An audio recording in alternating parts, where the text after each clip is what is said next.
Hello everyone, so today we are discussing the topic which is dependence of electric field strength on distance and its relation to the number of field lines. ये आप already पढ़ चुके हो। इसमें actual में क्या आपको proof करना है, एक काइंड ऑफ स्मॉल डेरिवेशन है जिसमें आपको प्रूफ करना है कि जो इलेक्ट्रिक फील्ड स्ट्रेंथ होती है यानी कि जो E होता है वो डिस्टेंस के क्या है, डिस्टेंस के साथ उसका क्या रिलेशन होता है। आपको ऑलरेडी मालूम है कि जो इलेक्ट्रिक फील्ड स्ट्रेंथ है वो डिस्टेंस के साथ साथ कम होती रहती है, यानी कि शॉर्टर जो डिस्टेंस है वहाँ पर इलेक्ट्रिक फील्ड स्ट्रेंथ ज़्यादा होगी। जैसे जैसे दूर जाता रहेगा डिस्टेंस, वो क्या होगी, आपकी इलेक्ट्रिक फील्ड स्ट्रेंथ उतनी ज़्यादा कम होती रहेगी। और वैसे ही relation to the number of field lines भी आपको ऑलरेडी पता है, जहाँ पर जितनी नंबर ऑफ फील्ड लाइंस आपकी ज़्यादा होगी वहाँ पर इलेक्ट्रिक फील्ड स्ट्रेंथ ज़्यादा होती है।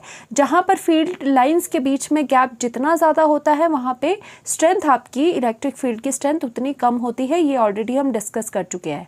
अब यहाँ पर क्या हो रहा है, मैथमेटिकली उस चीज़ को हम प्रूफ करेंगे कि जो इलेक्ट्रिक फील्ड स्ट्रेंथ है वो डिस्टेंस के साथ कैसे वेरी कर रही है, इन्वर्सली वेरी कर रही है, वो हम प्रूफ करेंगे। ये इसलिए करवा रही हूँ बिकॉज ये एनसीईआरटी में है आपका।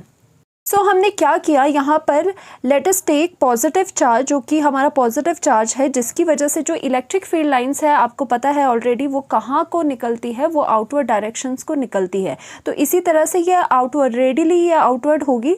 और हमने क्या कर दिया, हमने यहाँ ब्लू एंड जो रेड से आपको रीजन्स दिखाए हैं, ये दो रीजन यानी कि दो सरफेसेस हमने यहाँ पर रख दिए। पहला है S1, दूसरा है आपका S2। तो यहाँ पर एक चीज़ देखने वाली है कि जो S1 एंड S2 सरफेस आपने रखे उनमें क्या हो रहा है, उनमें से same number of lines pass कर रही है। सपोज यहाँ पर कितनी है, 1 2 3 4 5 6 and 7 lines are passing through the S1 and यहाँ पर भी 7 lines are passing through the S2।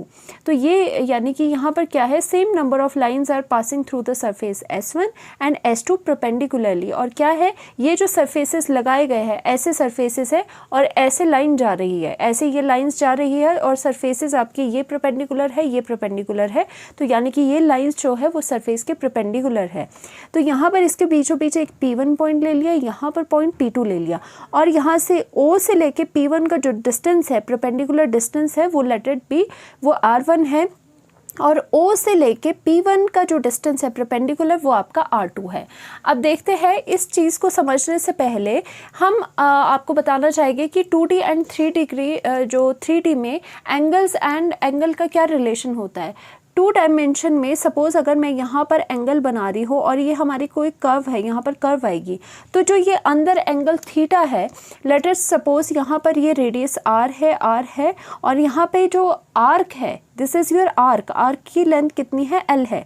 तो यहाँ पर जो एंगल अंदर थीटा एंगल होगा, जो ये एंगल थीटा एंगल होगा वो कितना होगा, थीटा जो एंगल है that is equal to, this angle is always equal to कितना होता है, आर्क अपॉन रेडियस। तो यहाँ पर आर्क कितनी है, आर्क हो जाएगी लेंथ अपॉन रेडियस कितना है, यहाँ पर R हो जाएगा। तो ऐसे ये एंगल थीटा निकलता है। But we are not interested in the case of 2D, we are more interested in the case of 3D, क्योंकि यहाँ पर भी हमारा सॉलिड चीज़ें हैं, यानी कि सॉलिड सरफेसेस की हम बात करते हैं जिसमें सॉलिड एंगल रिक्वायर्ड होते हैं। यानी कि यहाँ पर भी हम 3D की बात, 3 डायमेंशन की बात कर रहे हैं। तो यानी कि यहाँ पर जो एंगल की बात करेंगे वो भी आपका 3 डायमेंशन में एंगल होगा। और आपको पता होना चाहिए 3 डायमेंशन की अगर मैं बात कर रही हूँ तो ये कोन जैसा यहाँ पर बना सकते हैं, क्योंकि कोन भी एक 3D आपका स्ट्रक्चर हो गया। तो इसमें जो ये कोन है, इसका यहाँ पर जो एंगल है, जो ये अब एंगल होगा उसे हम थीटा से नहीं, इनफैक्ट हम यहाँ से जो ये 3D में एंगल्स होते हैं इन्हें सॉलिड एंगल कहा जाता है। और हम यहाँ पे delta omega, this big thing is your omega, यहाँ पर डेल्टा ओमेगा से इसे डिनोट करेंगे। ऑन द अदर हैंड यहाँ पर जो आपका सरफेस है, यहाँ आर्क थी, यहाँ पर सरफेस है, सरफेस अब क्या हो जाएगा, यहाँ पर डेल्टा S हो जाएगा। हम सरफेस को यहाँ पर डेल्टा S से डिनोट कर रहे हैं। नाउ जो आपकी R है, ये जो डिस्टेंस है, perpendicular distance from the O, जो यहाँ से परपेंडिकुलर डिस्टेंस है, ये आपका क्या है, दिस इज़ योर R। सपोज यहाँ पर वो डिस्टेंस जो है, perpendicular distance from this to the surface, वो कितना है, R है। तो ऐसे केसेस में क्या होता है, जो आपका ये सॉलिड एंगल होता है, solid angle means delta omega, this is always equal to क्या हो जाएगा, जितना सरफेस है, surface is your delta S divided by this perpendicular distance from this origin to the surface. तो वो कितना है, वो आपका r है, बट उसका यहाँ पर क्या करना है, स्क्वायर करना है। तो आपको ये चीज़ तो नहीं लगेगी, आपको ये जो 3 डायमेंशन का सॉलिड एंगल होता है वो आपका फॉर्मूला यहाँ पे आ गया और यही आगे यूज़ होने वाला है। नाउ लेट अस सपोज हमें सॉलिड एंगल कौन सा निकालना है, हमें ये एंगल निकालना है। ओके हमें ये एंगल निकालना है जो कि O से लेके यहाँ इस सरफेस पे ये पूरा एंगल बन रहा है और जो कि आगे चल के भी एंगल सेम बन रहा है। ओके आप देख सकते हो ये जो एंगल है यहाँ पर अगर मैं एंगल निकालना चाहूँ तो ये एंगल कहाँ कहाँ जा रहा है, अगर S1 के रिस्पेक्टिवली अगर मैं देखूँ ये एंगल तो वो भी सेम है, S2 के विद रिस्पेक्ट टू जो ये एंगल मैं ये वाला एंगल देखना चाह रही हूँ वो भी आपका सेम है। ओके ये वाला भी एंगल आपका सेम है। तो अब कैसे करेंगे इस एंगल को, ये एंगल आपका हो गया क्या, डेल्टा ओमेगा। तो अब इसमें क्या करा जाता है, इसको करने का तरीका, पहले S1 पकड़ लो, उसके बाद S2 के विद रिस्पेक्ट टू एंगल देखो। नाउ S1 के विद रिस्पेक्ट टू आपका एंगल क्या हो जाएगा, now we know that angle हम लिखेंगे नाउ जो आपका एंगल है delta omega is equal to वो कितना हो जाएगा, जो S1 है आपका जो सरफेस है दैट मीन्स S1 है वो डिवाइडेड बाय आपका कितना हो जाएगा, जो O से लेके P तक का P1 तक का डिस्टेंस है, OP1 इज योर R1, तो आपका यहाँ कितना हो जाएगा, R1 का स्क्वायर हो जाएगा। यहाँ पे ये डेल्टा भी लिख सकते हो और सिंपली S भी लिख सकते हो, डेल्टा मीन्स स्मॉल आपका सरफेस है। सो यहाँ पर ये चीज़ आ गई। और ऑल्सो दूसरे केस में यानी कि सरफेस अगर 2 को हम देखें यहाँ पर तो उसके केस में भी ये जो डेल्टा ओमेगा है, क्योंकि एंगल तो सेम रहेगा यहाँ पर, अब ये जो एंगल है ये विद रिस्पेक्ट टू सरफेस 2 अगर करोगे तो दिस इज इक्वल टू जो सरफेस है वो S2 है आपका डिवाइडेड बाय, अब O से लेके P2 जो परपेंडिकुलर डिस्टेंस है वो कितना है, R2, तो आप लिखोगे R2 का स्क्वायर। तो आपको ये चीज़ें आ गई यहाँ पर समझ। तो यहाँ से रीअरेंज करके हम क्या करेंगे, यहाँ से रीअरेंज करके हमें S1 और S2 की वैल्यू यहाँ से निकाल देंगे। ओके सो यहाँ पर आपको इसको अरेंज करके S1 कितना आ गया, S1 is equal to delta omega into R1 square, and दूसरी तरफ आपका इससे रीअरेंज करके S2 कितना आ गया, is equal to delta omega और यहाँ पर कितना आ जाएगा इंटू R2 का स्क्वायर। तो यानी कि आपको S1 एंड S2 की वैल्यूज़ पता लग चुकी है यहाँ पर। नाउ अब हमें एक चीज़ और करनी है, नाउ वी ऑल्सो नो कि नंबर ऑफ लाइंस का भी कुछ यूज़ होना है यहाँ पर। नाउ वी ऑल्सो नो कि आपकी जो इलेक्ट्रिक फील्ड की स्ट्रेंथ है, इलेक्ट्रिक फील्ड की आपकी जो स्ट्रेंथ है वो कैसे निकलती है आपकी, वो निकलती है, उसका एक और फॉर्मूला रहता है number of lines, number of आप फील्ड लाइन लिख सकते हो, नंबर ऑफ फील्ड लाइंस यानी कि नंबर ऑफ फील्ड लाइंस कितनी है divided by area, divided by area की एरिया कितना है, मतलब कि कितनी नंबर ऑफ लाइंस जा रही है आपके कितने एरिया से, वो बताता है, उससे पता चलता है आपका इलेक्ट्रिक फील्ड की स्ट्रेंथ। तो ऑब्वियस सी बात है अगर ज़्यादा नंबर ऑफ लाइंस किसी एरिया से जा रही होगी तो इलेक्ट्रिक फील्ड स्ट्रेंथ क्या होगी, उतनी ही ज़्यादा होगी। तो यानी कि एक तरह से देखा जाए तो आपको एक फॉर्मूला आ गया, E is equal to N upon S, यानी कि number of lines divided by surface area. Electric field का एक और फॉर्मूला आपके पास आ गया, तो उसी का यूज़ करके, क्योंकि यहाँ पर नंबर ऑफ लाइंस की बात भी हो रही थी और नंबर ऑफ लाइंस क्या है आपको पता है, सरफेस 1 एंड सरफेस 2 पे नंबर ऑफ लाइन सेम है। तो ये वाला फॉर्मूला लगाने से पहले, ये फॉर्मूला आपका आ चुका है, तो इसको लगाने से पहले हम देख लेते हैं N1 हम सपोज कर देते हैं, लेट अस सपोज N1 क्या है आपके, N1 क्या है, नंबर ऑफ लाइंस जो पास कर रही है सरफेस S1 से, और N2 मान लेते हैं नंबर ऑफ लाइंस वो है जो कि पास कर रही है सरफेस S2 से। तो हम यहाँ पर वही लिखने वाले हैं, लेट अस सपोज हमने लेट कर दिया कि आपका जो N1 है, N1 क्या है आपका, number of field lines, number of field lines passing through S1, यानी कि S1 से कितनी नंबर ऑफ लाइंस जा रही है वो होगी N1। तो यहाँ पर N2 कर दिया, N2 क्या हो जाएगा, नंबर ऑफ, अगेन वही नंबर ऑफ फील्ड लाइंस यानी कि electric field lines, number of field lines passing through through S1, S2 जो एरिया है आपका उससे कितनी नंबर ऑफ लाइंस जा रही है, N2।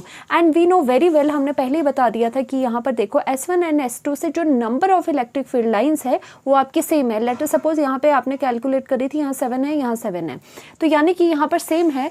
तो आप डायरेक्टली यहाँ पर क्या लिख सकते हो, अगर ये नंबर ऑफ लाइन सेम है एंड वी ऑल्सो नो कि जो ये number of lines in N1 जो है इज इक्वल टू N2 है, और लेट अस सपोज अगर ये दोनों नंबर ऑफ लाइन सेम है तो हम दोनों को ही एक नया n की फॉर्म में लिख लेते हैं। लेट इट बी कि से यहाँ पर दोनों से n number of lines pass करिए, तो ईजी हो जाएगा हमें सारा सॉल्व करना।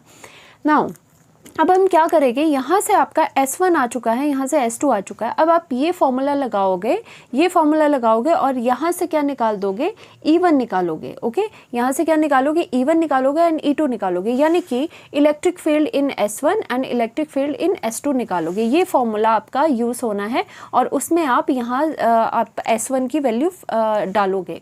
तो यहाँ पर क्या आ गया, E जो है नाउ E1 कितना आ गया, E1 इज इक्वल टू कितना हो जाएगा, यहाँ पर N1 लिख सकती हूँ मैं। ओके, S1 से यानी कि कितनी लाइंस जा रही है, N1 लाइंस जा रही है divided by S1। We know very well कि हमने यहाँ पर N1 is equal to N2 is equal to N कर दिया, क्योंकि number of field lines passing through the S1 same है।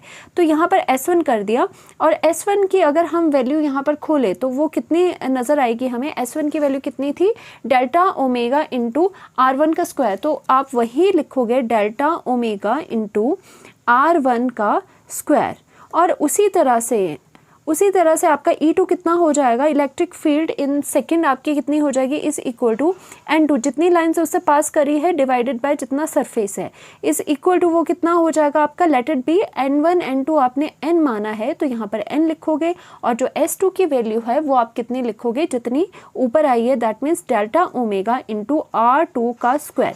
तो यानी कि ये दोनों आपके पास आ चुकी है। अब आप क्या करोगे, आप डिवाइड करोगे E1 को E2 से, यानी कि डिवाइड करोगे जब E1 को E2 से, तो देखो आपका क्या आएगा, E1 is this and E2 is this, तो आपका ये आ गया N upon delta omega into R1 का स्क्वायर। अब यहाँ पे डिवाइड करोगे इसको तो वो ऊपर चले जाएगा, रेसिप्रोकल में चले जाएगा, तो यहाँ पर क्या आ जाएगा, into delta omega into R2 का स्क्वायर डिवाइडेड बाय n। तो यहाँ पर क्या हो जाएगा, आपका n कैंसिल आउट हो जाएगा, आप देख सकते हो आपका n कैंसिल आउट हो जाएगा, ओमेगा भी कैंसिल आउट हो जाएगा क्योंकि सेम है आपका।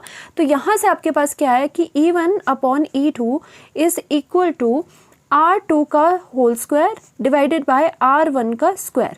तो ये वाला आपके पास रिलेशन आ गया है, ये दो इलेक्ट्रिक फील्ड के लिए आ चुका है, क्योंकि आपने दो सरफेसेस लिए थे। तो आप यहाँ से डायरेक्टली देख सकते हो फॉर द सरफेस S1 जो आपकी इलेक्ट्रिक फील्ड है जो उससे पास कर रही है वो इन्वर्सली प्रोपोर्शनल है आपके रेडियस बोलो या फिर डिस्टेंस फ्रॉम द चार्ज के वो इन्वर्सली प्रोपोर्शनल है। अगर E2 का देखोगे तो E2 का भी इन्वर्सली प्रोपोर्शनल है डिस्टेंस के साथ। हेंस आपने क्या देखा, हेंस इसको जर्नलाइज करो, हेंस आपने ये प्रूफ कर चुके हो कि जो इलेक्ट्रिक फील्ड होती है वो इन्वर्सली प्रोपोर्शनल होती है डिस्टेंस के स्क्वायर की। ओके, डिस्टेंस के स्क्वायर की फ्रॉम द चार्ज, यानी कि जितना ज़्यादा आप दूर जाते जाओगे चार्ज से उतनी ज़्यादा इलेक्ट्रिक फील्ड स्ट्रेंथ क्या होती रहेगी, कम होती रहेगी, और लाइंस की जो स्पेसिंग है वो भी क्या होती रहेगी, ज़्यादा होती रहेगी। जैसे ये चार्ज था, जितना आप दूर जाते चले जा रहे हो जो इलेक्ट्रिक फील्ड स्ट्रेंथ है वो आपकी कम होती जाएगी, और यहाँ पर क्या है, स्पेसिंग भी आपकी बढ़ती जा रही है। और इसीलिए आप यहाँ देख सकते हो जो ये वाला रीजन है, बेशक इसमें नंबर ऑफ लाइन सेम है, इसमें भी और इसमें भी, बट आप देख सकते हो यहाँ पे नंबर ऑफ जो लाइंस है उसमें स्पेसिंग ज़्यादा है, यानी कि वो डेंस उतनी नहीं है। तो यहाँ पर रीजन ऑफ यहाँ पर वीक फील्ड होगी, यानी कि दोनों जगह इलेक्ट्रिक फील्ड होगी, यहाँ पर इलेक्ट्रिक फील्ड कम होगी, यहाँ पर इलेक्ट्रिक फील्ड ज़्यादा स्ट्रेंथ की होगी। और वैसे भी यहाँ से यहाँ तक का डिस्टेंस कम है तो यहाँ पर स्ट्रेंथ ज़्यादा है, यहाँ पर स्ट्रेंथ आपकी कम है। तो ये था आपका पूरा dependence of electric field strength on distance. So hopefully आपको समझ आया होगा। Thank you so much.